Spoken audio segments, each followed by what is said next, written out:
What's up, RotoViz?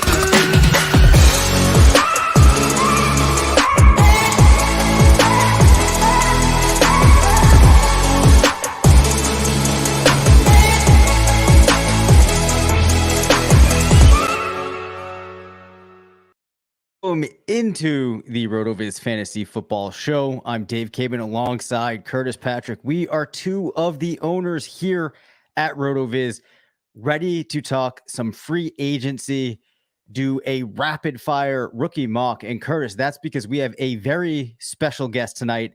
I know you're fired up for this episode. I am, as always. How are you doing? Oh, I'm doing great, man. This has been an awesome day to react to things. Just like the dialogue in my own head as I've been following the timeline, following all the big beats. Coming off of last week, I didn't know how we'd beat it, but I mean, we haven't even had a chance to talk Tom Brady yet, Dave. There's so much that's been going on, and there's still a few really big free agent cards that will fall over the course of the week, but we want to react to what's already happened. And we've got our friend Matt Kelley of playerprofiler.com, owner and emperor of all things Roto Underworld universe. He's built it into an absolute colossus.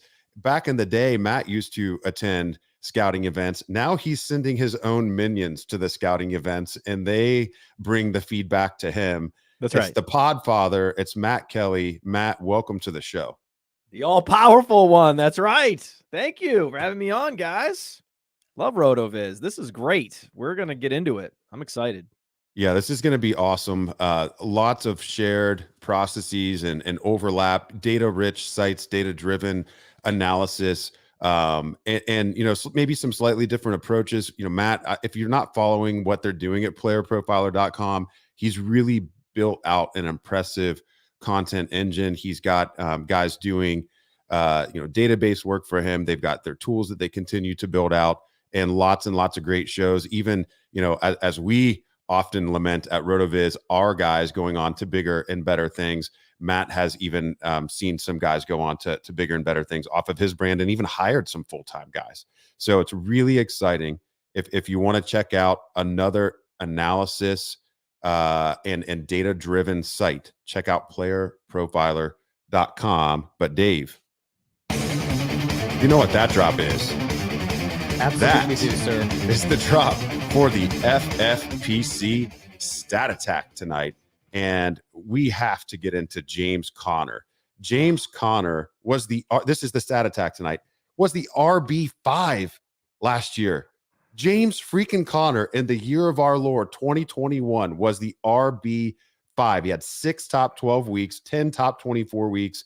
He had 200.5 expected PPR fantasy points, but with a very robust 56.3 fantasy points over expectation. James Conner was an absolute smash in best ball and redraft, dynasty stash, all of the above, checking all the boxes, just scorched the earth. Of course, he will be heavily factored into your plans as a mid to late digit round draft pick in best ball. While you can get him there this week over on myffpc.com, you can play their never too early best ball tournament. You can adopt a Dynasty Orphan. If you've been shopping on their website for a Dynasty Orphan to adopt and Conner hasn't been popping off the pages at you, he certainly will be today back in Arizona. Those teams a little bit more attractive. So check out everything they've got going on. That's myffpc.com. Dave, why don't you tell us a little bit about Conner as we transition into the content for tonight's episode? Yeah. Well, you touched upon a lot of the phenomenal things that he did last year. I'm just going to quickly leave us with the fact that last year, 10 top 24 weeks, 6 top 12 weeks, and 6th in fantasy points over expectation per game. But this all comes in light of the fact that we have some headlines that we need to hit that will impact him as well. So let's get right to that drop, because we need to mention now that Chase Edmunds will be in Miami. So I want to get Manchin's take on what this means for James Conner, what he thinks of him returning, the signing by Arizona, and how he's feeling. Let's talk about Conner first, then we'll get into Edmunds. Connor had great stats, except like true yards per carry, 3.6, juke rate, evaded tackles per touch outside the top 25, yards created per touch. I mean, this guy living on touchdowns, 18 touchdowns, 18. He's not going to repeat that. I mean, I can't believe that Arizona fell for it. They paid James Conner twice as much money as the Dolphins paid Chase Edmonds. And they're paying for that 7.5% touchdown rate, which is never going to be seen again. This is a guy that consistently gives you 700 yards, right? And his lowest yards per carry of his career. He's never had a 1,000-yard season. He's had a litany of lower body injuries. He's going to be 27 years old. This is the quintessential dead zone running back. If you built a dead zone running back in a lab, because he's going to get all the touches, all the carries, huge workload, right? 4th round pick. He's this year's Chris Carson, run and hide.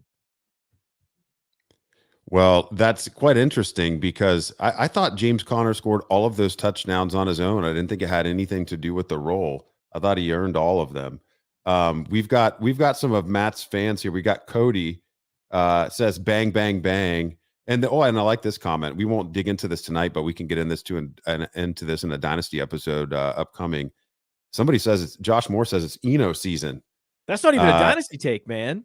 Yeah, Benjamin, baby. You're in a best ball. You're FFPC, any kind of deep league. Hell yeah, you want Eno Benjamin, baby, in those double-digit rounds. I mean, there's going to be RotoViz articles, 0 RB articles where Eno Benjamin is featured. Wait for it. Yeah, they've already been written.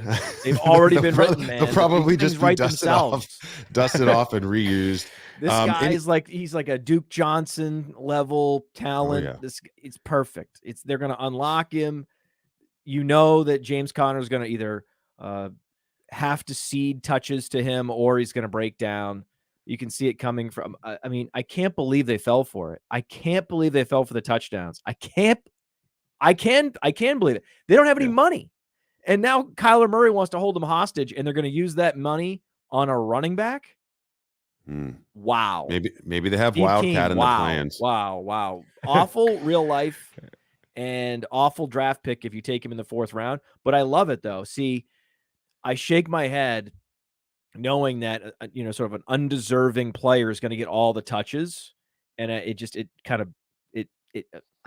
fundamentally that just doesn't sit well with me, but it is going to be this glaring landmine that someone's going to eat in every draft you're in, and that's a good feeling. That he's just sitting out there in the harbor, and boom, someone's going to run into it in every draft, and you just don't have to draft him.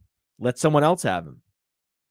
Podfather says, steer clear James Conner. I do want to get his take on Chase Edmonds, the other side of this backfield splitting up. But first, Cody. Cody and I are going to be playing a little flag football in Canton this August. There's a fantasy analyst super team that has been built behind the scenes. And Cody is going to be our center. I'm going to be peppering him with targets 8 to 12 yards deep when I'm not throwing the ball all the way down the field. I can't wait. It's going to be really fun. Cody's an athlete. I'm just going to be, racking up statistics like a Purdue level Drew Brees, just dumping it off, high completion percentage, letting the athletes do the work. But if you are unfamiliar with the Fantasy Football Expo, that is a growing event. It really kind of exploded. I think people really wanted to hang out, especially last year, after the pandemic limited that function back in 2020. So if you're not familiar with it, you can check out FF Expo, I believe is the Twitter handle, but it's a gathering in August in Canton on Hall of Fame weekend. Should be a lot of fun. We'll be going back there again this year. But Matt, what's your take on Chase Edmonds to Miami? Love him.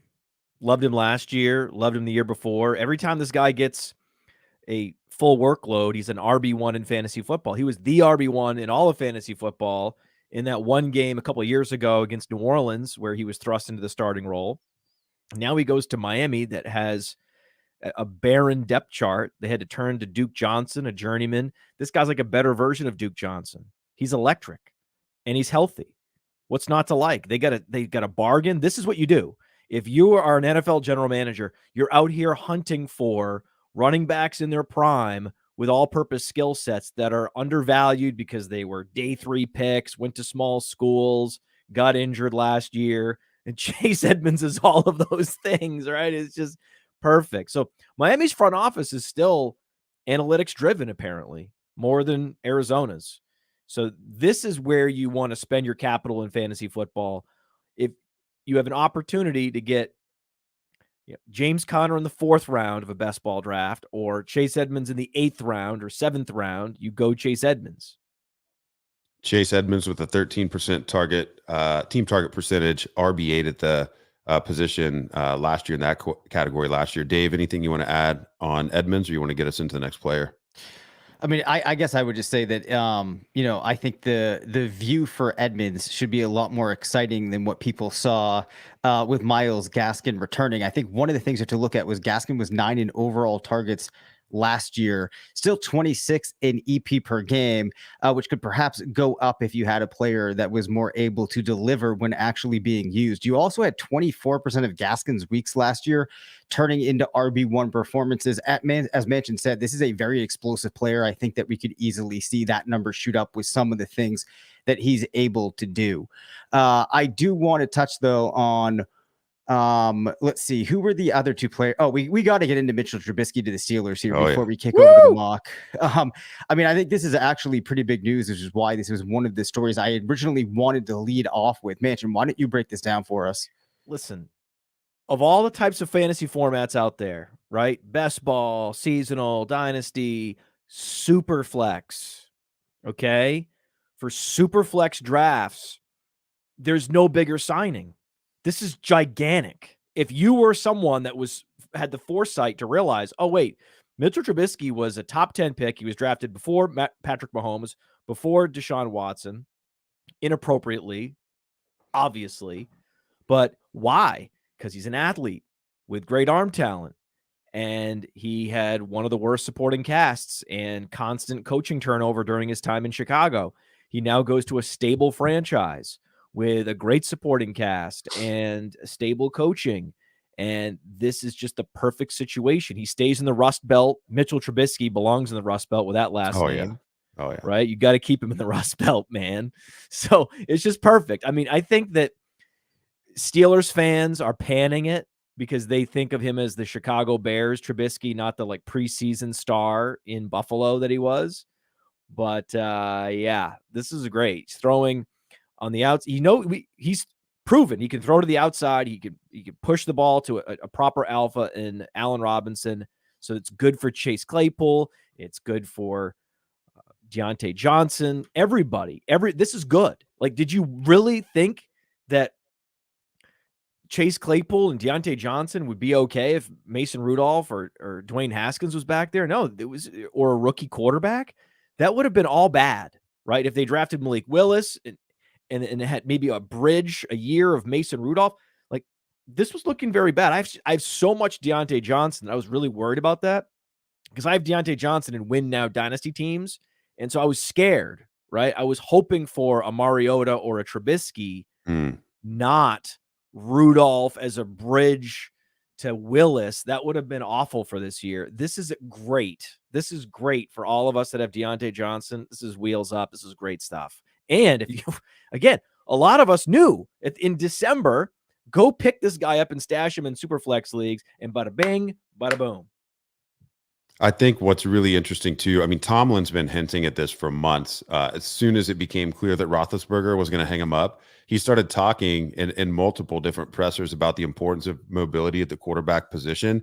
And that's kind of what put everyone on Willis as a potential Pittsburgh target. I don't know if he'll actually last that long in the NFL draft this year. They could trade up for him. They could trade up for him. This is a great bridge quarterback. This is a bridge quarterback I can get behind. I think what's interesting about it is, the AFC North, everyone except Cleveland has been on a heater in terms of team building of late. And, Tomlin was able to watch Baltimore run a very similar style offense even after Lamar Jackson went down. That's this past year. I think it's so underrated to be able to have system continuity from a general manager perspective at the depth at the most important position on your squad. And they by needed either signing Mariota Trubisky, or Trubisky because yes, that absolutely. offensive line allows a lot of pressure. And if you're going to have that, you can't have a statue quarterback. Well, you can, and then you can see what happened to them. They had a negative point differential last year. They were lucky to make the playoffs. This gives them an opportunity to make the playoffs again. It's interesting. This is what they want. This is not a team that ever was going to tear it down. They're too proud. So this is, if you know that's the case, they're always going to be trying to rebuild on the fly. This is the way to do it. I mean, Pittsburgh was in it until the very end with a shell, with the carcass of Ben Roethlisberger. They were in it till the very end. It's hard to really think that pretty much any quarterback with a pulse wouldn't be an upgrade over what he's offered the last season and a half or so since the elbow completely went kaput. But I'm looking at in the RotoViz NFL Stat Explorer back at 2018 and Mitchell Trubisky's first contract heyday, and he was QB 12 in fantasy points per game. He was QB 10 in fantasy points over expectation per game. He was fifth amongst all quarterbacks in rushing yards that season, despite only playing 14 games. Mm-hmm. I mean, he's gonna be fantasy relevant, even if he's not a full season bridge. He's gonna be fantasy relevant. So you run out there to your Superflex Dynasty waiver wire and you add him. He is a potential third quarterback target in best ball drafts, especially on Pittsburgh team stacks. And I think it's pretty interesting. So Dave, any Trubisky takes? And we want to hit Amari as well. I guess just the final thing that I'll say is, this is absolutely huge for Superflex leagues. When you consider the fact that between 2019 and 2020, Trubisky was a QB1, 32% of his games played. Wow. So this is a guy that's going to become usable. And then I also think the other key point is, perhaps we see players undervaluing Claypool and Deontay Johnson in redraft, and that gives you a chance, especially when you're building out those best ball rosters now and kind of getting your exposures. I would try to get onto them now before people kind of catch up to that, assuming that they even do. Remember, 2018 was the year that Mitchell Trubisky was in the Millie Maker 3 times. Wow. He had a 43-point week, a 33-point week, and a 34-point week. This guy was a Millie Maker machine that year because you could get him at like a salary of like 5.4K on DraftKings, and he would just stack. It was great. It was incredible. Like, this guy, dude, this is a fantasy quarterback. In real life, I get it. He's a bridge. Cool. But I want a bridge quarterback that's actually going to be super relevant for fantasy, and this is it. I did not see us spending 7+ minutes on Trubisky to the Steelers, but now that we have, I think it was highly worthwhile. And this is by far the best collection of surrounding talent he's had in his career. I mean, the Pittsburgh offense is stacked and ready to go. We didn't even talk about Pat Freiermuth. This is going to be really, really interesting. So, Dave, transition us to Amari Cooper so we can get into our rapid fire rookie mock. Okay, yeah. So we got to talk about the fact that now Amari Cooper heads over to the Browns, Curtis's home team, which no longer has Odell Beckham or Jarvis Landry. For what some people would like to see from Cooper, you could say, Landry's gone. Jarvis Landry, one of my favorite players of the last decade, real football or fantasy or otherwise. I hate to see it. I'm pouring a little out. Hashtag bless him. He's on his way. He's going to be underappreciated in the annals of NFL history. He's definitely been underappreciated in fantasy football since entering the league. But man, I hope he ends up with Kansas City or New Orleans and has a chance to play some playoff football. What a great player to never really get to make a difference in the playoffs. Imagine Jarvis Landry with Chase Claypool's athleticism. Where are we going with this? I don't know. It sounds like the perfect receiver. Can you imagine what he could do? I think we're just what he was now. able to do with no athleticism whatsoever, just grit and guile and just working and playing and having the right attitude every single day. Yeah. Right. I mean, just the quintessential locker room wide receiver in an era where there's so very few of those guys. Yeah.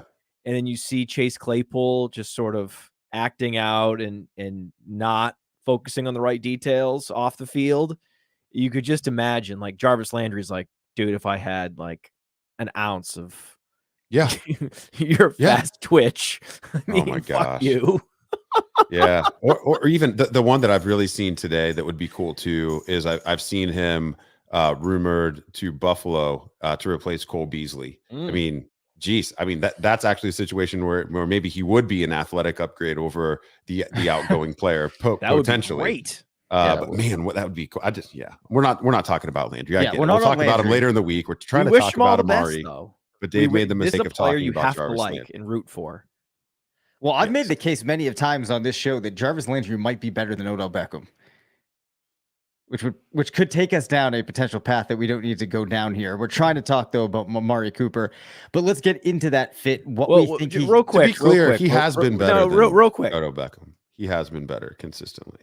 He has been on a per game basis on any given game of the week. Usually Jarvis Landry has been better going back to college, even when they played with each other. Yeah. In terms of consistency, in terms of showing up, whatever it is, over the years, Rick Spielman built a wide receiver model for, to combine the input of scouts and analytics and all these things. And they realized with wide receivers that the interview process and how they're wired is a lot more predictive than almost any other position. Wide receiver is just a weird position like that. It has something to do with the fact that they're totally off the ball and they need to earn every touch. And it's so much based on precision that it makes sense when you think about it and you hear Cooper Kupp talking about the routes he's running. It all kind of clicks into place why that is the case. Then you see with Spielman hitting on Diggs, Thielen, Jefferson, Osborne, Amir Smith-Marset has a 100-yard game to close out the season. And it's like, this guy gets it, right? And so it's tricky from our perspective because we don't have access to the interview data, right? We don't really know. So we're just looking at metrics. We have to build in more uncertainty with these wide receivers, knowing that it's so much about how much they love it and how much they're willing to work. And, over time, it matters more and more and more and more, right? Like you can get away with it more when you're young, but over the years, it's, it's a little bit why, I'm a little bit cautious of Chase Claypool for that reason and super bullish on a guy like Deontay Johnson. If we're just looking at Pittsburgh, because we know Deontay Johnson's that guy, much more in line with the Jarvis Landry than a guy like Chase Claypool, who's more on the Odell Beckham trajectory of sort of his approach to the sport. Well, I think Amari Cooper figures into that former group as well. Definitely a workman-like wide receiver, pays attention to the details, has produced in multiple offenses at this point. We haven't heard him publicly complaining about being shipped to the football equivalent of Siberia and Cleveland. I love my team, but this sucks. How would you not be depressed about going from Dak Prescott to Baker Mayfield? Cleveland has managed to somehow deduce that Jarvis Landry and Odell Beckham Jr. are the problem and not Baker Mayfield, which I think is interesting. I mean, just rewind it like a couple years ago. And I think Baker's on the block, though. Yeah. I mean, yeah, but for what? I mean, for like your left shoe. So Dave, talk to us about Amari because I am excited. I like Amari. I mean, the fan in me is happy to see a player like this land on the Browns. And, I have to hold out some optimism that he will drive this offense forward at least a little bit.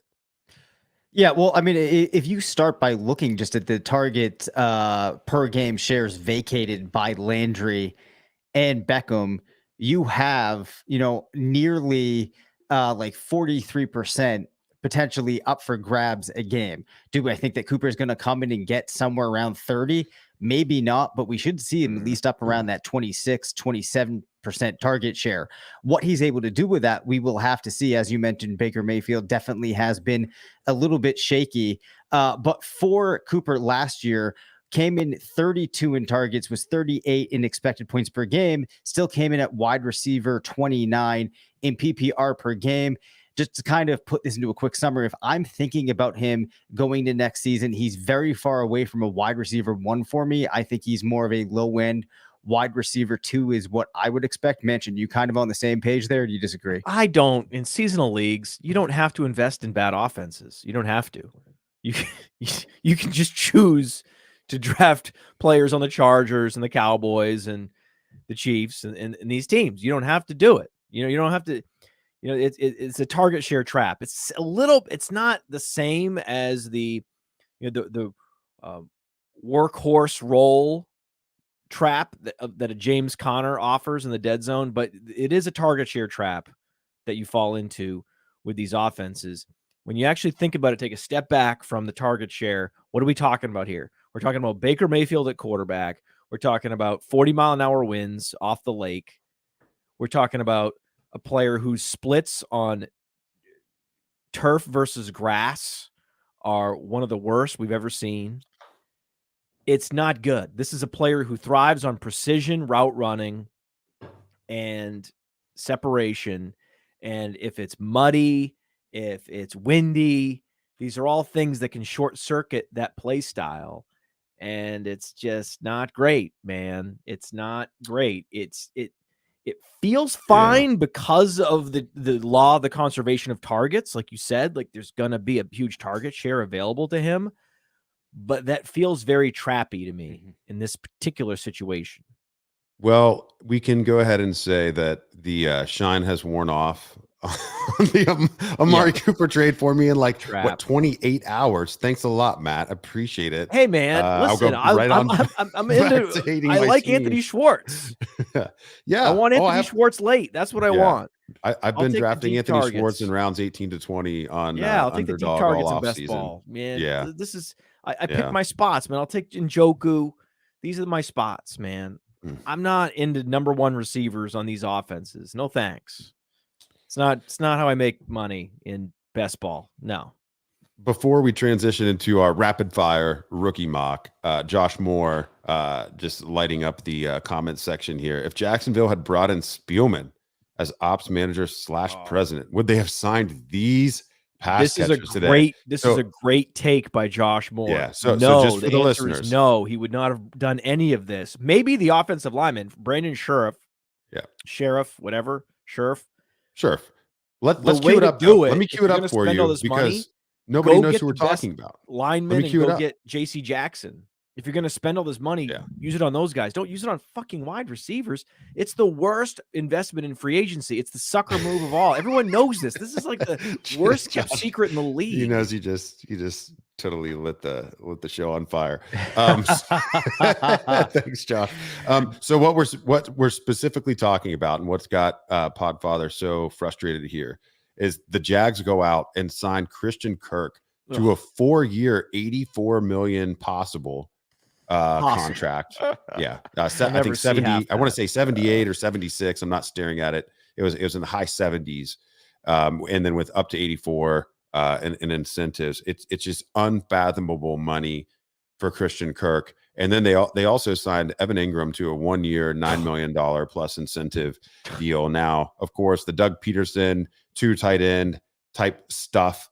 I think it stinks because, we were thinking maybe that there was already, kind of an under the radar, somewhat target there at the tight end position in Dan Arnold. But they basically signed the exact same player again for more money.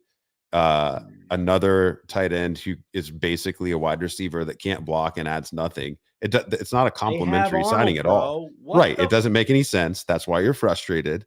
And signing Christian Kirk when you already have a handful of underwhelming producers over the course of the past couple of years. I mean, this is far more money than I think DJ Chark's going to get. I think I'd rather probably have DJ Chark than Christian Kirk. Healthy DJ Chark. What is the issue? Yeah. Why are you trying to blow up your franchise? Why? How hard is it to just not spend money on day one of free agency? It's smartest guy in the room syndrome. I don't know. I mean, Balky probably feels like he has to produce for this new coach. You're probably trying to rid the team of any stank that smells like Urban Meyer. I mean, I get it. Dave, tell us what you think about the Jags here before we transition. I mean, Zay honestly, this is Jones, like- Dave. He's struggling. It just falls into like whatever struggling. for me. I have Yeah. not much really to Yeah. say here. I think from a Oh, fantasy perspective, there's so many unknowns too at this point. It's hard to really get excited about what could be going on there. Probably hurts the stock of Visca a little bit, which I think was already on the decline. Yeah. Well, I mean, I think that a lot of people are already valuing it. At least I had been discounting him for a while now based upon a number of factors. And this is kind of like nail in the coffin at this point. But I mean, really, I don't think that there's much more for us to make of this, at least from a fantasy perspective. The way that this can be okay is if it pushes Laviska Shenault into the Cordarrelle Patterson role. Then we could actually get, if he gets 50 carries and he can get, 75 targets, all close to the line of scrimmage, great yards after the catch, has a touchdown, has like one of these Cordarrelle Patterson, high touchdown rate seasons, then that's cool, right? If he becomes like a red zone guy, he can be good for fantasy. But this is absolutely a nail in the coffin. I mean, it wasn't even Kirk. It was the Zay Jones is what did it. The Zay Jones is what sent me over the edge. The Zay Jones is where I broke the wine glass. Let's leave it right there. Let's change the tone here to something much more positive, much more fun. We want to do a rapid fire rookie mock draft. We're going to do one in this episode. Yeah. There we go. Now here we go. Mock draft. We've got the life back in the show here. I can do sound effects too, guys. Matt, you are the guest. And so for this show, would you prefer to go super flex or 1 QB? We'll obviously be doing tight end premium either way. We're doing another show, though. All right. So which one do you want to do first? No, we're going to let the people wait for super flex. Okay. So we're going to start with 1 QB. This will be 1 QB tight end premium format. That would be like legacy, FFPC, dynasty style. These are the leagues you've been in for, 5 to 10 years, with your friends, and that you just don't want to quit because you've built a mega team, or you just like hanging out and the private message or the Slack or the what have you is still fire. And those people will become like family, but you're not joining leagues like this anymore. 1 QB tight end premium, hopefully. Hey, Matt, guys, you're the guest. Before we do this draft, it's okay. a good thing I read this book. Yeah. Oh, wow. Why don't you tell us about that real quick? The Dynasty Dominator Reloaded. This is a book I wrote that cites a lot of interesting work, some of it on RotoViz and just about age apex and about how to build super teams. Everything you need to know about building a winning dynasty team has been written. It was a long project, but we did it. It was fun. And it's the reason why that if I don't get Breece Hall, I'm going to be going for Kenneth Walker. The biggest takeaway from the book, spoiler alert, is that you need to get your production early from running backs. Look at Saquon Barkley. He did the most production. He gave you the most juice for the squeeze in his rookie year, age 20. Yep. This is when you need to get these guys in the door, get them to produce, and get them out the door before their second contract, and then go and get a bunch of second contract wide receivers, ideally those that didn't change teams in return, like Cooper Kupp and others. So just doing that, just making sure you get your young running backs in your rookie draft and you get your veteran producers at wide receiver in trade, if you just think about following that process, you're already going to be in the top 50th percentile of your dynasty league. Just that principle alone. And I know Curtis agrees with that. Oh yeah. I mean, Blair Andrews, our managing editor, has done so much great work on the importance of youth at running back and efficiency, chasing efficiency, especially after year one. You can also chase college efficiency. Dave helps us with our running back analysis, and you can check that out on the RotoViz Fantasy Football Rookie Draft Guide. Volume 2 will be dropping here in the next week or two. But Matt, you draw the 101 here, and you've already named dropped Breece Hall. That's counterintuitive.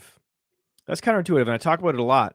Efficiency matters more in dynasty than it does in seasonal leagues. In seasonal leagues, you're more interested in like opportunity share. Volume is king and redraft. Volume. Yeah. But in dynasty, no, the efficiency is a signal that this player might be good for years to come.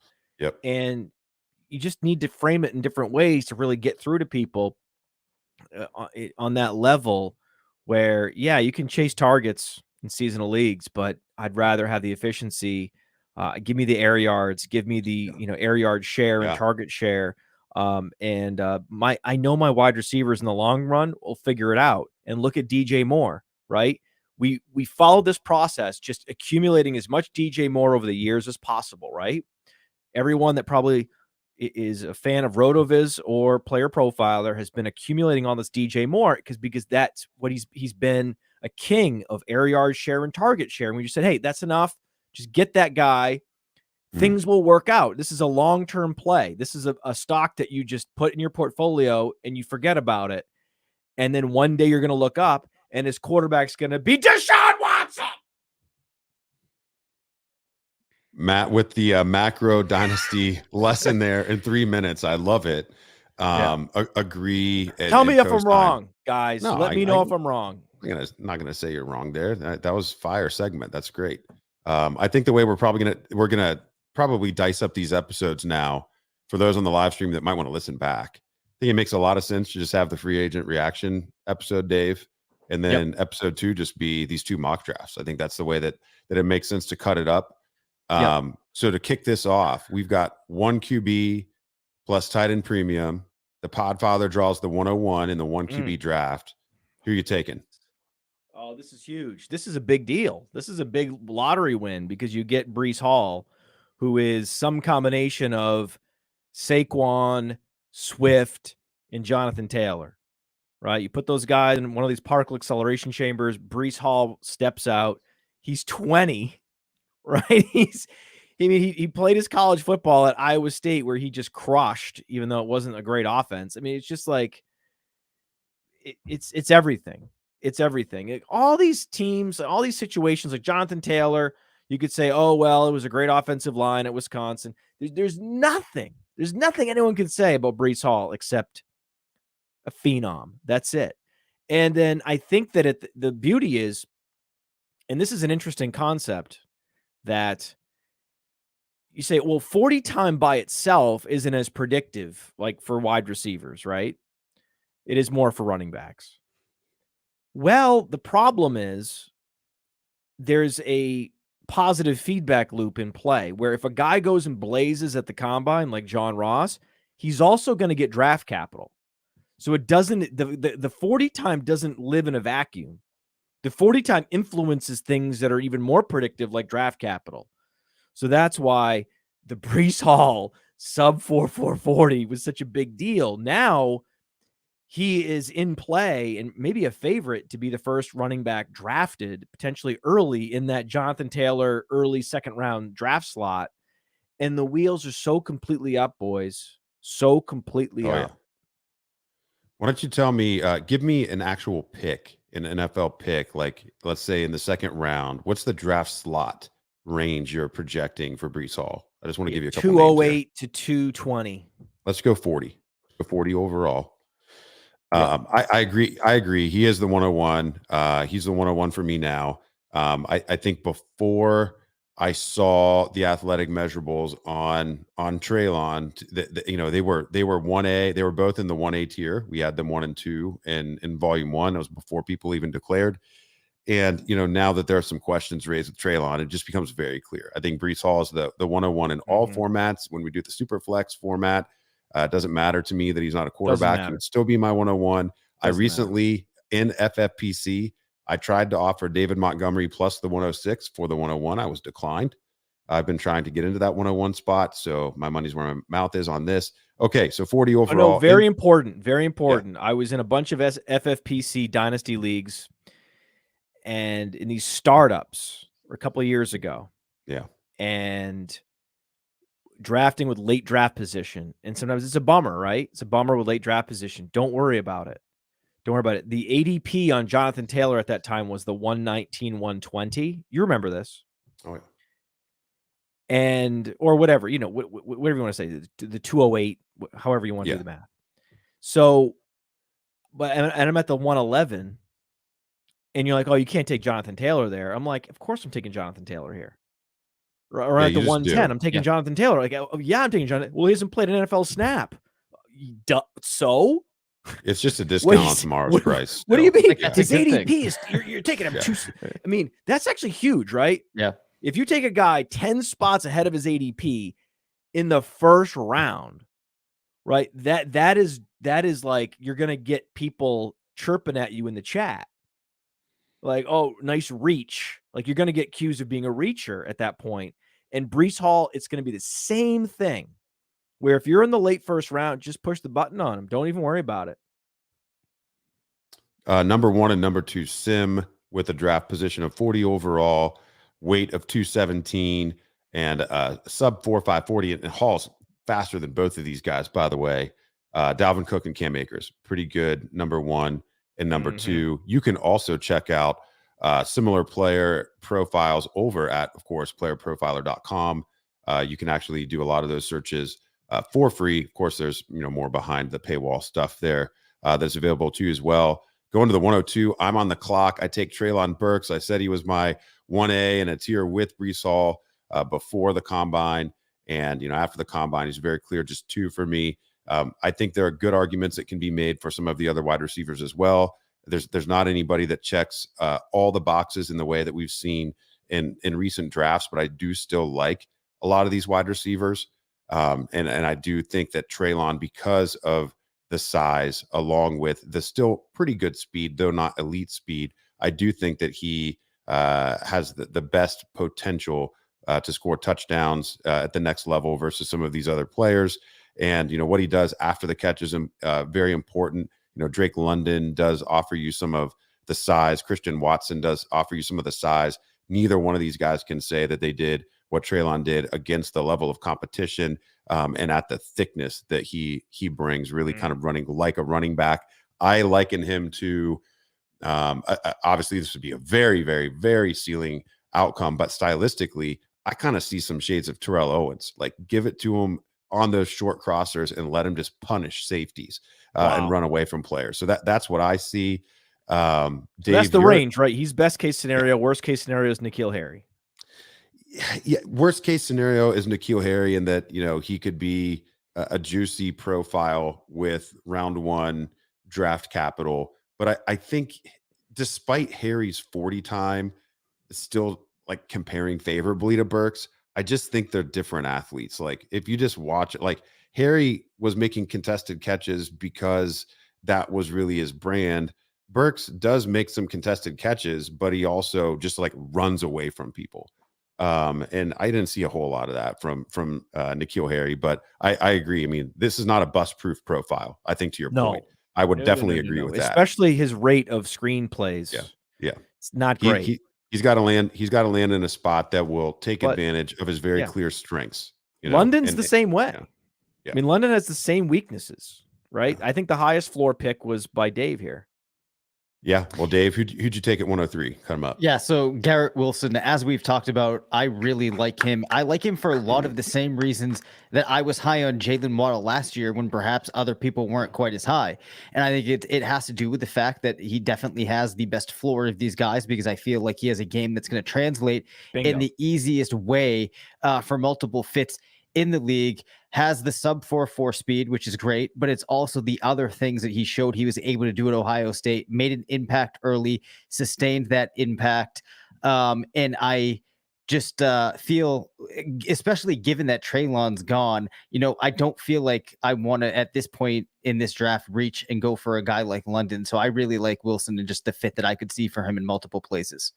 Well, we love Wilson in Columbus.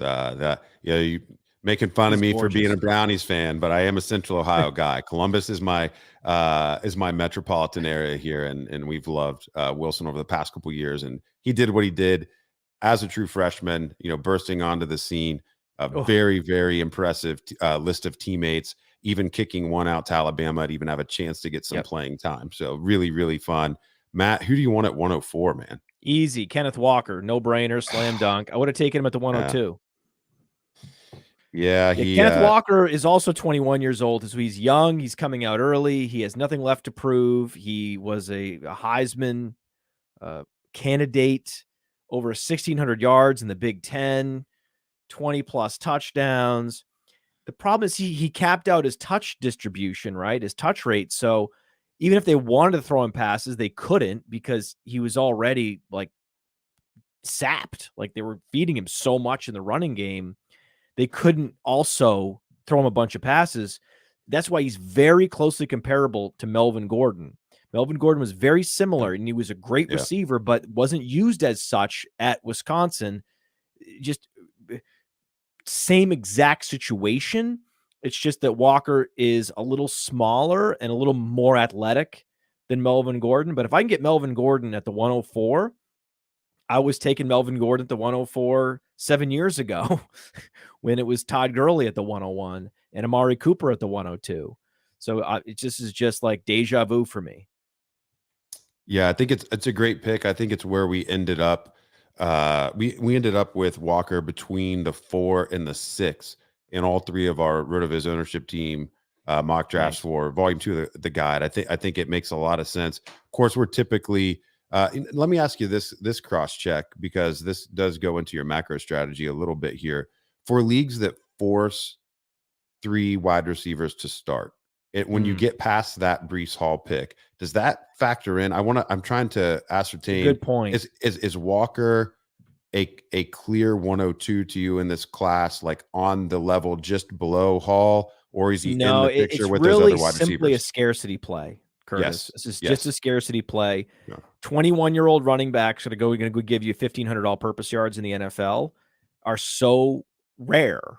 There's going to be Javonte Williams this year, and Breece Hall and Kenneth Walker's 3 dudes, right? If you actually put it in those terms. So these guys are so rare, you have to get them when they're rookies, or you'll never get them. Like your next opportunity to get a Kenneth Walker is when he's on the back half of his career. So you got to get him now, and then you need to be the one that's getting a stud wide receiver in return for him after 4 years. So that's the move, is that whenever you have an opportunity, you get these guys in the door on principle, and then you can start to put together deals to get, there's going to be always a team that doesn't really believe they're a contender, but they're going to have a Tyreek Hill, Devontae Adams, Cooper Kupp on their roster, and you need to attack those teams with like a real force. Like you need to really get inside their head and be like, listen, dude, whenever you're ready to acknowledge that you're not going to be competitive this year, let's talk about Devontae Adams. Let's talk about Cooper Kupp. And you engage in those conversations, and the dude that's rolling off a rookie deal is going to be part of whatever package you're going to put together for that guy. All right, that's a great answer. I think it helps also just to kind of draw some attention to where Walker is. I'm hearing Matt Kelley say it's Breece Hall and then a teardrop in his own personal rankings. When we go to the 105. Yeah, and then Walker's in his own tier as well, by the way. Okay, interesting. So you've got a 1, and then you've got like a 2A, and then you get into some of these receivers in the 2B. Yeah. I think that's probably the way that yours look. The 105, I'm going to take Drake London. It was really between those 2 players for me. If I would have been at the 104, Podfather makes it easy for me by taking the running back off the board. Drake London, assuming he goes in the mid to mid late first, let's go around draft pick 20. A profile that brings up DeAndre Hopkins as his closest sim. I think him weighing in at 219 with the size, the production that he had. I mean, we could have really had a Jameson Williams situation from a production standpoint if the season doesn't get cut short last year for Drake London. Really, really impressive, and has a little bit of West Coast syndrome in his profile, and that people just don't care about players that play in that time zone for whatever reason. Maybe Lincoln Riley will be able to change that, but DeAndre Hopkins, the number 1 sim in our tools for Drake London. But they're definitely this is not bust proof, as I mentioned with Burks. London has some noise in here too. Just running down the top 10, we also see Brashad Perriman and Laviska Shenault along with N'Keal Harry before we see Michael Thomas. We get Jonathan Baldwin in here. Gross. CeeDee Lamb, Laquan Treadwell, Ruben Randall, and Devin Funchess. So we have some really high-end hits. We have a couple of gave me a season or 2 guys and Perriman and Randall, and then we have some absolute whiffs Well, we have no idea what his athleticism is, so the Sims are tricky right now. Yeah, if London lands in Green Bay as a wide receiver too, wheels up, baby.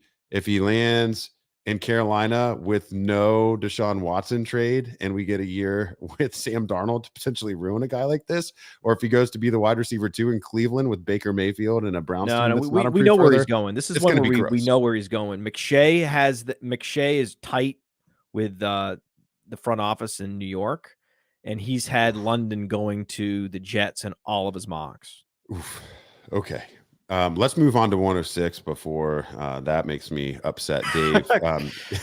Dave, you've been on this player for a while. It's what's happening. They know that Corey Davis is gone next year, and it actually, from if you're investing in your quarterback and you're trying to create a situation where London doesn't have to be an impact player in year one, it makes some sense for them to actually target. I mean, I would, if you're trying to build a young receiving core, I mean, London at X and Moore at Z makes that's pretty exciting with Berrios in the slot. I mean, they're doing a good job giving Zach Wilson every opportunity to produce in that, so in that way, I do like the pick. It's just, if you had drafted London before the draft and he goes to New York, he's going to lose value, or he's going to lose a little bit of value. Year one, these receivers are pretty insulated.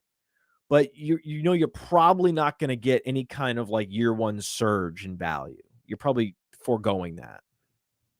Yeah, we do know from Myriad Works that these round one rookie wide receiver draft picks rarely lose any dynasty value in year one. So I think that's another great point that you raise. Josh Moore adds, I mean, we might as well just invite him onto the show here to join us with all these comments that he's dropping in here. Wilson, Olave, and I'm assuming. He put a note there. Williams, you better fit the new 6 foot to 6'2", 190 to 200 pound separator yak profile that seems to be more prolific in recent years. Well, I think that's an interesting point. And Dave is collecting those players just like Pokemon. Got to collect them all, catch them all. Dave, he's not getting Jameson all of them. Williams, he's not getting all of them. Well, we'll see. There's going to be one left on the board at 107. There's one left. Dave talk about Jameson Williams. Yeah, so Jameson, talk about Williams.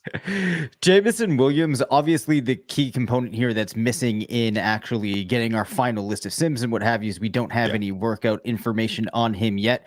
The things I do like is that we saw him at Alabama still in his 20s get to that 30% Dominator rating this past year, had 15 touchdowns in that season, 1,572 yards. A lot of production, but on top of that, when I'm looking at the wide receivers, I expect to go ahead of him in the draft. Like if we do see Drake London go to the Jets, I think Williams ends up in one of these best, stronger offenses, probably going somewhere late round 1, which I think is what's going to separate him from some of these other guys. And I like him a little bit better than, say, Jahan Dotson, which is why I would go with him here. We keep hearing Buffalo at 25. Like every single mock that I see is Buffalo at 25. And geez, I mean, that'd be an exciting landing spot. Not that we want to make too many adjustments just for landing spot alone, but geez, I mean, that's a nuts spot there in that offense with no pressure to produce early. And I think Gabe Davis managers might be a little frustrated if that were to come to fruition. But Matt at 107, no Gabe Davis managers in this audience, they've already traded him. that's fair. 107, I think you're kind of strongly implying that Olave, whatever Dave said for Olave, same thing. Okay, there we go. So another pick for the Buckeyes there. Now this is where we get into a bit of a tier situation for me as well. An adjustment I'm making in my rankings now that we have a little bit more information across all the positions is to try to get those running backs to the tops of each tier. And so for me, even though I don't like this player as much as I like some of the wide receivers from a profile perspective, it does play into a little bit of the scarcity equation that Matt was referring to about 10-15 minutes ago. I'm going to take Isaiah Spiller here at the 108. This is the only pick. I'm obviously here hoping for day 2 draft capital. I think that he in a weak class should go maybe late round 2. You know, and anything beyond that will be a disappointment here. Dave, 109 for you, my friend. Yeah, this is an interesting one because we're out of the point where there's those three running backs that we've seen. I'm not quite ready to take Rachaad White here. As far as the wide receivers go, I feel like there's a little bit of a drop down with the next wide receiver maybe being George Pickens. So I actually think that for interest here of getting conversation going, I might make the move and go with Malik Willis here. Yes. Ooh. Yep. I did not see it coming, man. I know this isn't not a move that I would normally make, but when I'm looking at this class and the players I could take, I feel like I'm trying to make a splash here. I'm going to go for a ton of upside. It's upside, given baby. Some of the changing things that we've seen in the league and the landscape right now, it feels like there could be some good situations for him to land, and I'll chase that rushing production. Oh man. Okay, so first off, Matt, you're going to have to get your guys in order here. Cody saying false. Gabe Davis stand right here. Gabe, man. Listen, this is the thing. Cody also understands game theory. Yeah. So he's in all these mock draft contests. And so let everybody else mock a wide receiver to Buffalo. He'll give him someone else, and then has an advantage. Phil, I like this comment too. And this is the value. I mean, no matter what podcast you're listening to, what analyst you're listening to, everyone's doing rookie mock drafts, and it's important to continue to do them every week because the market is changing week to week. Dynasty startups are happening right now. And even though rookie drafts haven't occurred, player values are changing week to week to week on the entire class. And these exercises, the only way really to truly set your tiers. It's why it's important as somebody who does dynasty rankings, you have to continue to do dynasty startups to be a good ranker. You can't just, move names around on a sheet of paper without any skin in the game. And making actual decisions, with player versus player versus player. It's why an exercise like this, even just with two other drafters, is so important. So, I mean, you're saying I'm starting to feel like this class less and less. I'm liking it less and less after Hall and Walker, an RB fan here. I think it's important to note that because you start to see, even in a one QB setting, and we're not talking about a 1 QB with a 0.25 points per carry adjustment or anything like that. This is just a traditional 1 QB PPR draft. Yeah. Dave opting for the quarterback for the Konami code quotient here.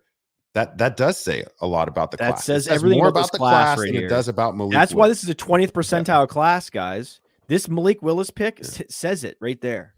Yeah, because you want to talk about not being a bust-proof profile. Willis is the opposite of bust-proof. I mean, the 1% outcome is what we would have been hoping for, with Terrell Pryor all those years ago. Put it this way. Yeah. If you took Trevor Lawrence here last year, that would have been way worse than taking Malik Willis here this year. Oh, I like that. 110. It's back to you, Matt. Oh, easy. George Pickens. Heck, fuck yeah. This guy was potentially the top wide receiver in the class, if not for the ACL injury. So this is an easy one for me. This is an easy one. And I have also found that there is some correlation to these conferences. You look at who's coming out of the SEC. It's Metcalf. It's Moore. It's A.J. Brown. That's just one school, right? Before we talk about Jamar Chase and Justin Jefferson, it's the SEC. So if I get an SEC wide receiver, especially one with the George Pickens profile where it looks like he checks a lot of boxes, just doesn't quite have the BMI. He's going to try to do an AJ Green impression, but that would be there's a tier break after him, right? In terms of upside.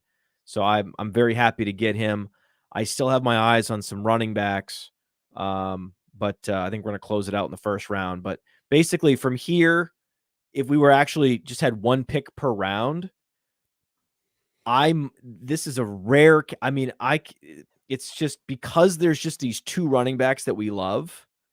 If you aren't able to get Breece Hall or Kenneth Walker, it's just the weirdest scenario where I can see going wide receiver with a Garrett Wilson or a George Pickens or a Chris Olave, and then actually just hammering running back the rest of the draft because there's so much depth at the running back position. It's not the high-end guy.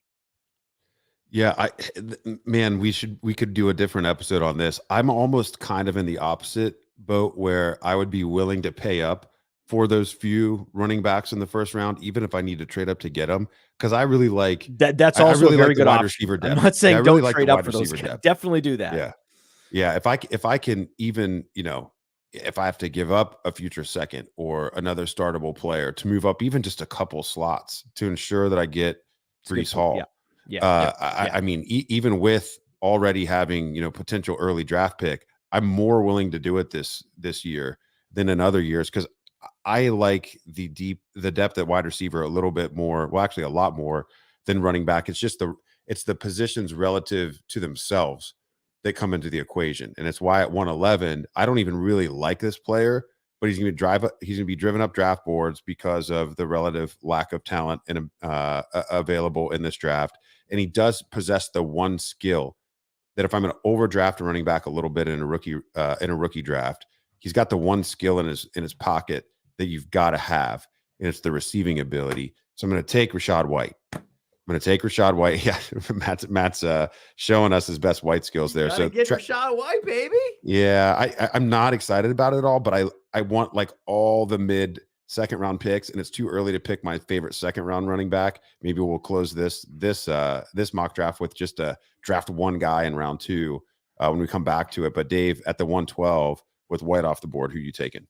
Dude, I have to think about this now because, normally I would hate taking White here. In comparison to the running back that I think he is in most classes, but now it's kind of like I don't know where I'm going here. Nah, I don't think I'd be going Zamir. I actually think, Curtis, you're going to like this one. I'm going a little off script for myself here. I think I am going to go David Bell out of Purdue. People scared off due to the testing, but I still think has some traits that give him some upside to be a player that could contribute. As a result, feels like the type of guy I take a chance on here again. So I think one of the takeaways here, at least for me as a drafter, as I've been working through these mocks, is the further that I get away from pick 4, I am really looking for upside, because I feel like it's a mixed bag with a lot of these players once we get out of that range. I feel like there's a lot of no man's land territory that I just don't want to be in. So when I'm working with my picks this year, I'm going to be very strategic about where in the draft I'm putting them and how I can build around that. David Bell, for all of his warts as an athlete, this is where you have to be careful not to double count. We warn about double and triple counting the combine for the star athletes, but you also can't double ding or triple ding a player who wasn't expected to measure well. Right. And Bell was never a threat to measure well at the combine. But guess what? That same athleticism is what he had to work with at Purdue, and he still has an elite breakout age. And the 4.65 40, that's what he had at his disposal at Purdue. And it didn't really matter. And all the right types of names, if you're going to be this type of athlete, show up amongst his top 10 Sims. Jarvis Landry, Keenan Allen, Juju Smith-Schuster. These are the types of players. Yeah, these are the type. Oh, Anquan Bolden would have killed for David Bell's 40 time. Anquan Bolden was a 4.7 plus. I mean, and it still worked. I mean, Anquan Bolden, I'm not sure if it still holds. It's been a while since I've gone back and looked at the stat. For many years, at least, held the rookie receptions record as a converted quarterback with that poor athleticism. He put up over 100 receptions as a rookie. And so athleticism doesn't necessarily mean that you can't come in and have a meaningful role. And this is why it's important to look at, all of the things that go into the prospect profile soup. I am curious about your thoughts on Bell, because he seems to be a little bit of a divisive player this year. Matt?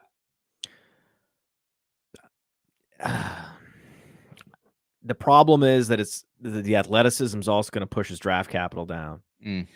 So it is. You talk about double counting in this way, like there is this double effect problem where he might get moved into the 3rd round. He doesn't have anything. Like, at least Danny Amendola was agile, right? So now you're making it so that he has to comp to a Jarvis Landry. And we talked about how Jarvis Landry's wired, just different. So it's just hard. It's going to be hard for him. It's going to be a hard road. I think that if you like these kinds of receivers, you're probably better off with Tyler Johnson as the 3rd receiver in Tampa. I think that he's in a great spot. So I don't love it. I would much rather take Zamir White here, knowing he runs a 4.4 and could be a second round pick and then get 200 plus carries. And then he would return over a lot more value. These second and third rounders that don't produce as rookies, they get vaporized in the following year. Go try to trade Dwayne Eskridge and see what happens, or Amari Rogers. This is the issue. First rounders, they're insulated from a big crash in value. Second and third rounders are not. So David Bell is just a little bit more dangerous with a little less upside than a Zamir White in this particular spot. And Jahan Dotson's going to get first round capital. Jahan Dotson's a threat to be either like picked 30, 31, 32 or early second round. Even though he's not an early declare and Bell is. Dotson's athleticism and his mock draft index rating. We have a sort of an aggregation of all mock drafts on playerprofiler.com and the Dynasty Deluxe. When there's like a full round difference between a Dotson and a Bell, it makes it tough.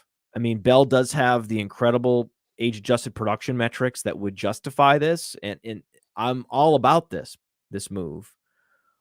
It's just that in a non-player profiler RotoViz draft, you wouldn't even need to do this. You could get Bell 6 picks later. Yeah, I think that's a very fair point. Yeah, that's a very fair point. Let's do this just for fun, and then we'll run down our super flex. We obviously won't need to play all of this color on the non-quarterbacks in the super flex and tight end premium draft that we do here. But I want to give each of you just one pick. It doesn't matter which spot in the second round. Let's say who's in the middle of the second round.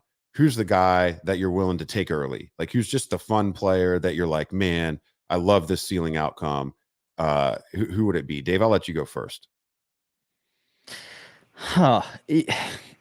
This is kind of a tough I got one. like 4 of them. I just want to say one of their names. I'm hoping you guys will get a couple of them. I'll let you take Sky Moore. I would just say Christian Watson. I find to be a pretty exciting player. I know that you're looking forward to talking about Sky Moore, but Watson's one of those guys, that small school profile, easy for people to overlook. I think that could kind of come out of the woodwork and surprise a lot of people. Yeah, Christian Watson, the late riser. I think that's interesting. Matt, who's the guy you would pound the table for? Who's the guy you're willing to pay next year's second as well to get back into the second and Kevin Harris. Ooh, South Carolina, Kevin Harris, big running back. Wow, big running back from the SEC.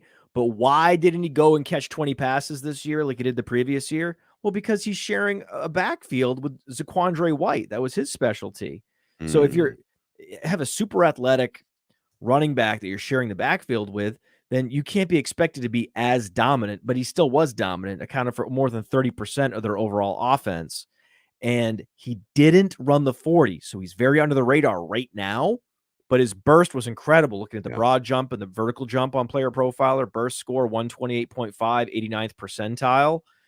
He has the requisite size, and that correlates to touches as a rookie.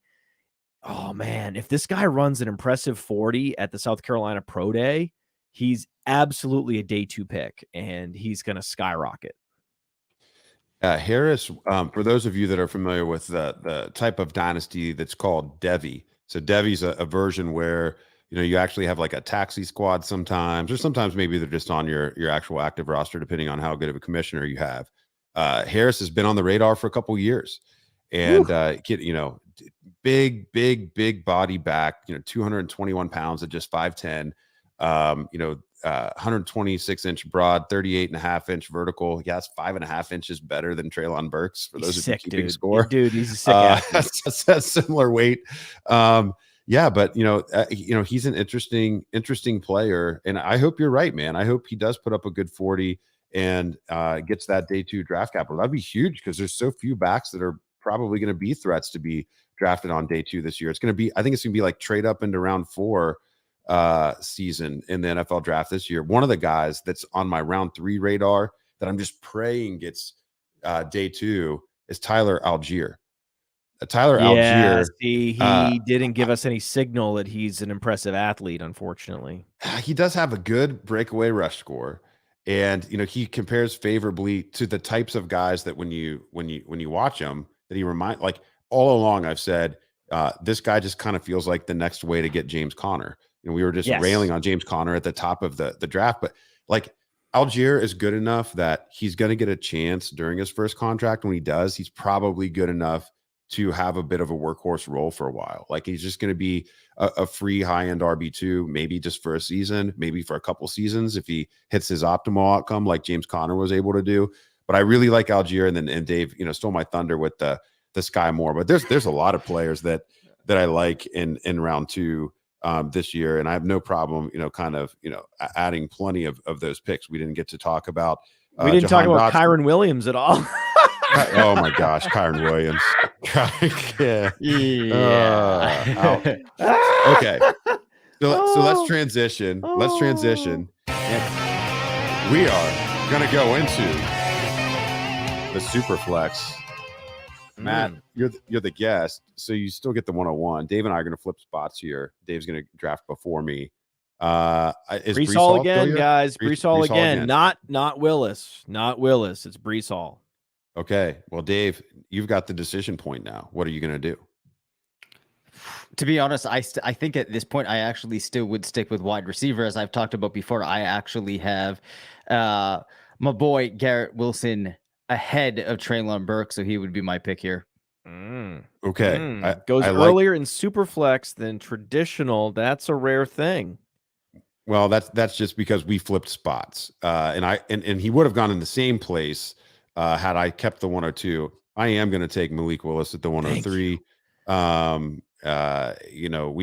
It just really comes down to what he can add on the ground. I mean, he doesn't even have to be that great of a passer. I don't think he's Jalen Hurts level as a passer. Matt and I talked, for like 2 hours about Jalen Hurts a couple of years ago, the accuracy and the Heisman level player that he was in college. You're not getting that with Malik Willis, and you have all kinds of questions about level of competition and I think the inconsistency that he showed despite that level of competition. But he was recruited at a higher level than Liberty, obviously, early in his college career. And there are reasons for optimism. And if he just gets that shot for fantasy purposes, he is really going to be a dream. So you take him for the potential upside here.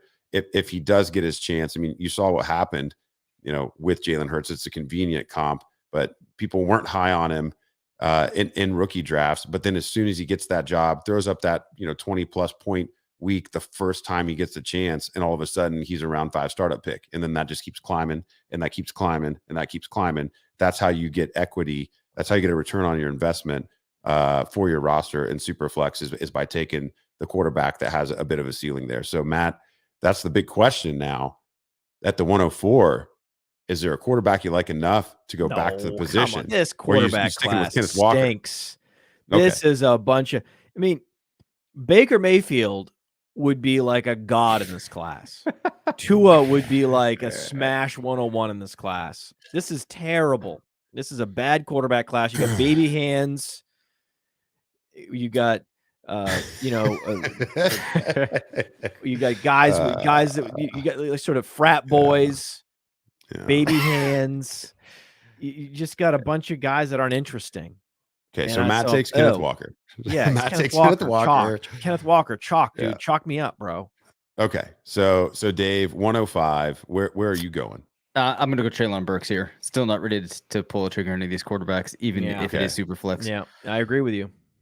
And I think that depending on where you draw your lines, that this is where I would consider, potentially drawing a line, maybe after one more player. I'm going to stick with Drake London at the 106. Here is where, now you can debate how many tiers are within these first 6 picks in Superflex, but I think for me, this is where I'm drawing a tier line based off of the commentary we got from Dave and Matt on Jameson Williams and Chris Olave in the 1 QB draft. They would potentially be drawing a line a couple picks later here. Are you taking Olave here at the 7 again, Matt? No. What are you going to do? I get some game theory here, guys. Okay. You guys ready for some game theory? You going Spiller?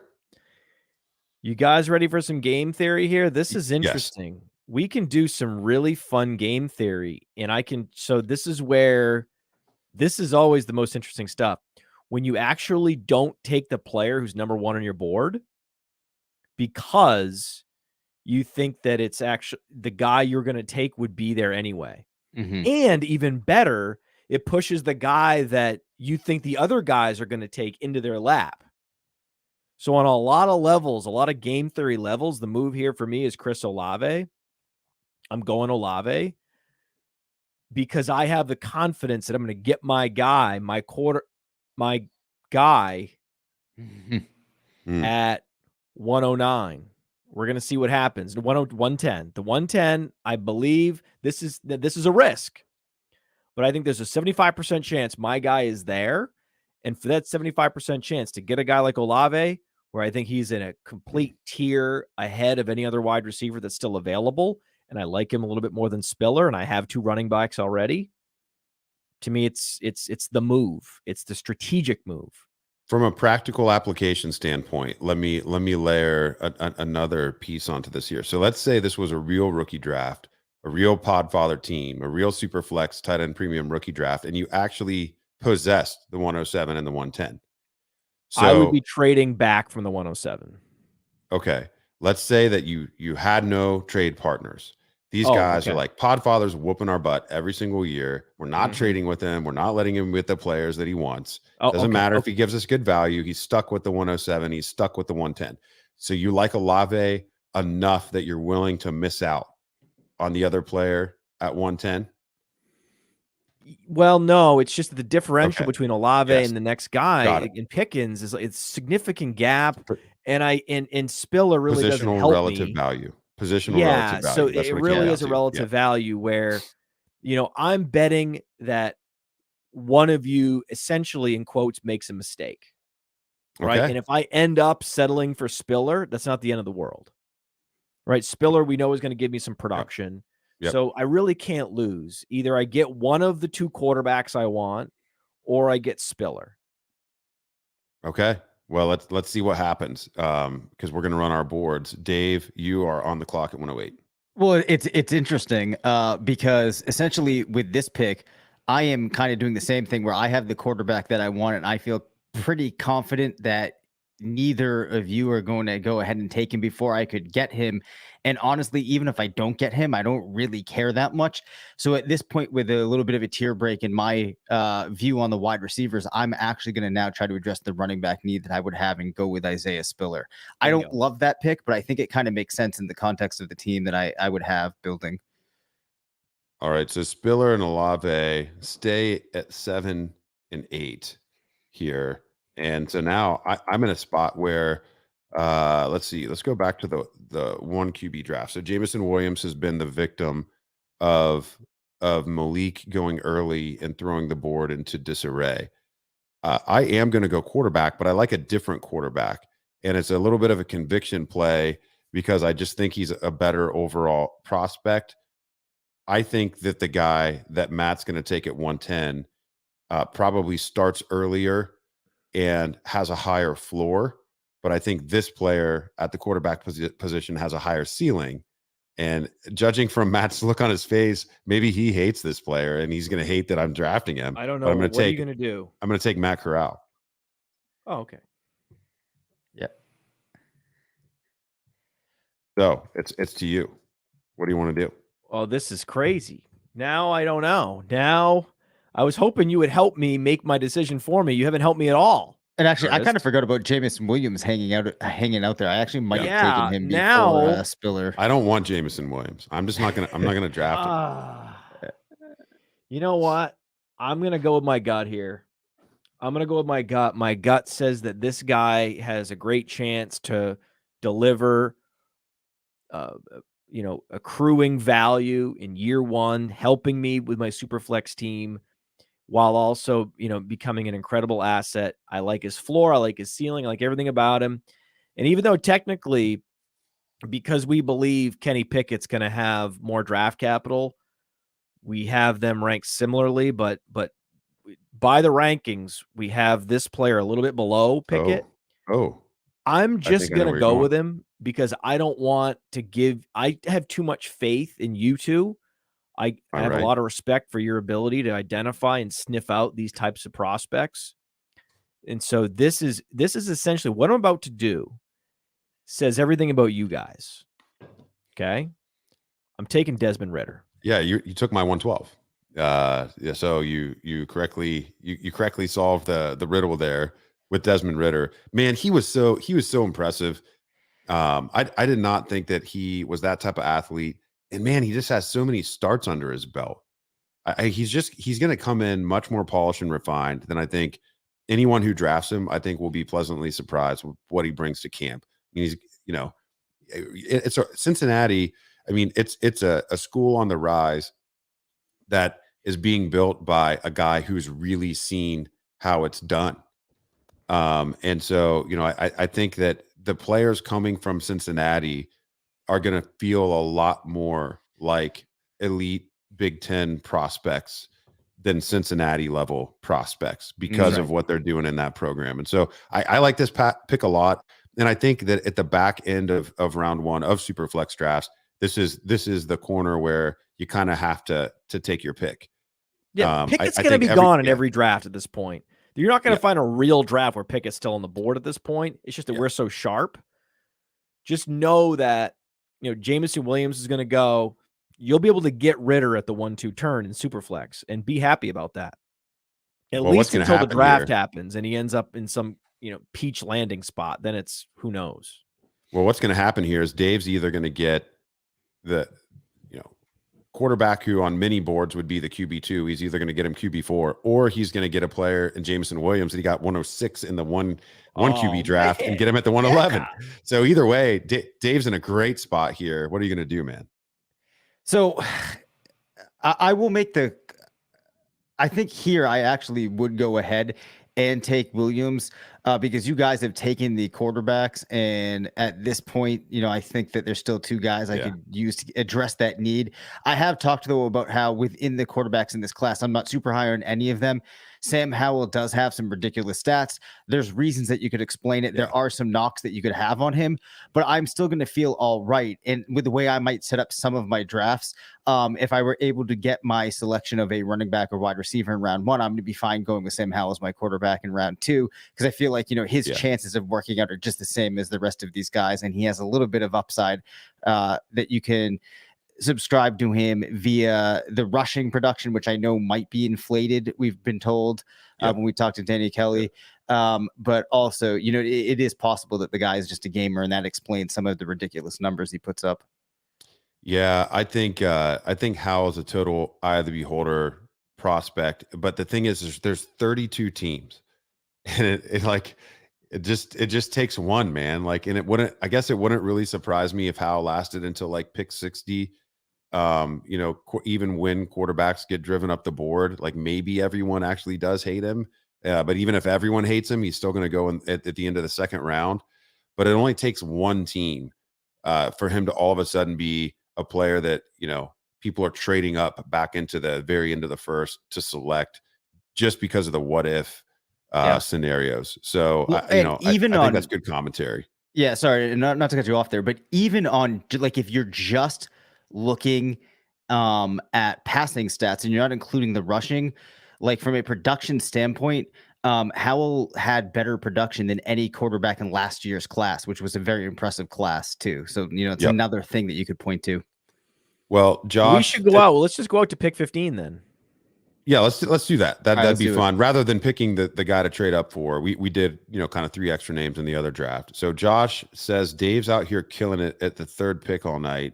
I think he thinks that you picked third in both drafts, and he doesn't realize that I was the third pick in the Superflex draft and took Malik Willis. I'll let him correct me if I'm wrong there.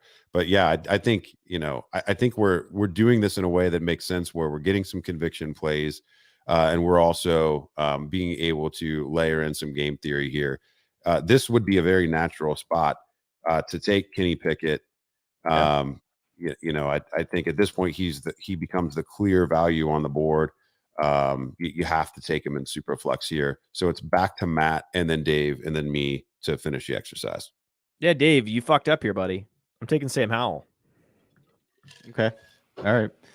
Sorry, Dave. This is where you take the chance. You roll those dice, buddy. Sometimes you get snake eyes. Yeah, it's all right. I love this. Okay, well, let's so emotional about it. Yeah, I know. Oh man. Well, Dave, I've got good news for you. That's just my board, man. That's not me doing anything crazy. Yeah, I've got good news for Dave, because if you go back and you compare to the 1 QB draft, and we had George Pickens at 10, still on the board. Rashad White at 11, still on the board. David Bell at 12, still on the board. So Dave's got his pick of 3 players who went in the first round. That's the QB effect. That's the QB effect. So, who are you going to take? I guess at this point, and I don't love it, I would go Rashad White. I'm just not in love with Jahan Dotson. I know that Blair is a lot higher on him than I am, so I would think about it, especially given potential for a good landing spot. But I think I'd rather go with the running back here, even though I do not love it. It's the right move, dude. Sometimes picks don't feel good. Yep. But it's the right move. This pick feels good. I'm going to take George Pickens. I got the Pickett Pickens combination at the 112, 203. Let's sum up there's 2 points that I want to hit with Matt while he's here, because we didn't get a chance to talk about them. So the first one is, you'll note that this is tight end premium in both of these formats. We did not see a tight end go. Nope. So where are you? Let's just keep this super flex and tight end premium draft. We're not going to keep it going, but at what point do you get into a Trey McBride or Jalen Weidermeyer, or, I haven't seen your board, maybe even are on Isaiah Likely or somebody like that as your tight end 1. At what point in the second round would you pull the trigger, Matt? Pick 18. Pick 18. Yep. Okay. Pick 18. Once Dotson's gone, or even if maybe you're not high on Dotson, Brian Robinson's got to be gone too at that point. Brian Robinson's pretty nice. I mean, he has the Alabama helmet, which means day 2. Yep. And then he has like a pretty surprising number of receptions last year, and 80 plus percentile speed score. So he's sitting in the center of a nice Venn diagram there. You got to take that guy on principle. But once that guy's off the board, and in super flex, Corral and Howell and all those guys have to go, push the button on Trey McBride. So just before pick 20, looking at Trey McBride, he's very good. His ceiling is Dallas Goedert. I don't think he has that next gear though. Yeah, he's Jason Witten. He's not. Yeah. He's not a breakaway threat. You are dialed in, my friend, because in our 3 super flex mocks for the RotoViz ownership team, the first tight end comes off the board at pick 17, pick 18. So we are absolutely dialed in the same range, mid-second round for the first tight end in this format. And then my other question is there another quarterback that you would take before the end of the second round whose name has not been called? I mean, we've seen 5 quarterbacks go already. Is there a secret number 6 for the Podfather? No, I wish, dude. What I've heard is that Jack Cohn's going to go day 2. So just watch for Jack Cohn to go day 2, and then you have to have we're going to have a Davis Mills situation. Davis Mills. Yep. It's exactly what so it is. Exactly what it is. I mean, these guys didn't have a lot of pass attempts, but they were efficient, and so the advanced metrics on the efficiency side are very positive. The analytics departments around the league really like him.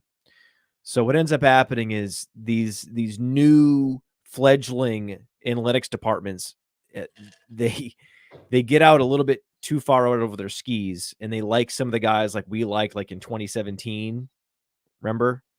And since then we've updated our process to be more holistic, as you have, and so you're not going to fall for that shit, right?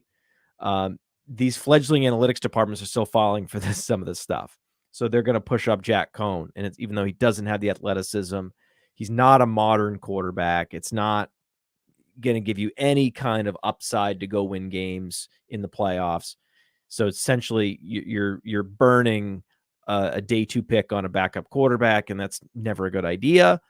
You could argue even Davis Mills in some ways sets back Houston. So it's 100% not a good pick by anyone unless you need a backup quarterback. But you see how these things happen, like how the sausage is made. I was trying to go back and think of some of the rookie picks that I was making around that time. Do you remember a quarterback from West Virginia that the analytics people? Oh, Will Greer. Will Greer. Yes, and I was all over him at the time, and I never would be now. You're right. Yeah, exactly. Like you wouldn't go because you go to the Senior Bowl and people are like, he can't play. Right. He can't even warm up. Right. And you're like, okay, well, what? And you're like, just trust me. Like people at his pro day, like, no, it's not happening. And it's like, well, but the numbers. And you're like, well, here's the thing. Yeah. Right. That's just how it works sometimes, where you got to be a little bit more open and a little less condescending. And then you can really calibrate your process. And so, yeah, it's not 100% all on like the efficiency numbers, and you're not going to get Will Greer. Right. I was just remembering 2016 rookie drafts that occurred before the NFL draft. And the guy that I kept taking in the second round was Kieris Garrett. Oh, there you go. Because he was old, but he had also broken out early. That was before I was adjusting for context, as Matt alluded to. So yeah, you can't separate. And then some of these guys, DeLorean Green Beckham. Wait, Dorial Green Beckham. Dorial. He was a monster. Why did I say DeLorean? Dorial Green Beckham. Yeah, fly. He another one where the speed score and the limited snaps at Missouri, but exciting. Like we get behind these guys all the time, and sometimes it's just you see the upside, and then over time I've started to key in. Remember a couple of years ago, a lot of people were really out in front on Hakeem Butler about this time. And I had learned my lesson. I was like, you know what? I don't think so. Yeah. Wasn't that the same class where Arizona took Butler and Andy Isabella? Yeah, Andy Isabella. Yes. I was open to. Yes, they took Butler 4 rounds later or something. Not Bustler. No. I fell head over heels for Isabella. Okay, so listen, this has been a great pair of shows. We got 3, almost 4 shows worth of content out. You can be sure that whenever you have a chance to talk with Matt Kelley, you're going to get plenty of juicy analysis. You're going to get some great color. You're going to get some great energy. I know you're going to enjoy listening to all these shows, and I know you're going to enjoy reacting to these rookie mocks. Did you like Matt's picks? Did you like Dave's picks? Did you like my picks? I'm going to put them on the timeline for you to react to. You can tell us which team you're on, which collection of players you want. But this has been really fun. Matt, before we sign off here, what is it that you would like the listeners, the viewers to know about what you got going on at Player Profiler and Roto Underworld? Yeah, just add the Roto Underworld Radio to your podcast lineup. RotoViz, Roto Underworld. You get different perspectives on the metrics that matter and those that focus on the right details. And yeah, playerprofiler.com to look up a lot of the stuff we referenced today, a lot of the stats, and like Dominator rating and breakout age. And we have some apps in the App Store. The Breakout Finder is the new class is going to launch in a week or two. Where we've actually run the analytics on a lot of these data points and assign a percentage chance of breaking out. And I haven't seen the first run of data yet, but I'm very intrigued to see where we're at. One thing I can tell you from that work is that, if you somehow find your way into the first round as a running back, that's pretty much all that matters, right? You could be the worst first round prospect ever, like Josh Jacobs, and you're going to have consecutive productive seasons. So if somehow Breece Hall can also make it into the first round, Jonathan Taylor couldn't even do that with that profile. But if Breece Hall does, he's going to have one of the highest breakout ratings on the app. One other app that I've got to mention that I think is a cool one that you guys have done. I think it's been out. This is probably year 4 maybe for it. Is the Player Profiler Dynasty Dominator app presented by Underdog Fantasy. What a cool app that is. You can adjust for You can adjust for the settings in your league. You can evaluate player values and then, kind of cross references with the player profiler team's rankings of the players. And you've got, kind of a different take on a dynasty calculator in there. There's many different sites that are trying to solve for dynasty value. You get player profilers take on that. It's a very useful tool. And there's some cool add-ons for that app as well. So be sure to check out everything that the Podfather and his team are peddling. You will not regret an investment there. Dave, we will be back later this week with more chatter for the Friday morning show. And until then, this has been the RotoViz Fantasy Football Podcast. Thank you for listening to the RotoViz Fantasy Football Show. Send us questions at rvffshow@gmail.com. Follow us on Twitter at DaveCabanFF and at CPatrickNFL. Leave us a voicemail at 978-615-9214 and make sure to rate, review, and subscribe.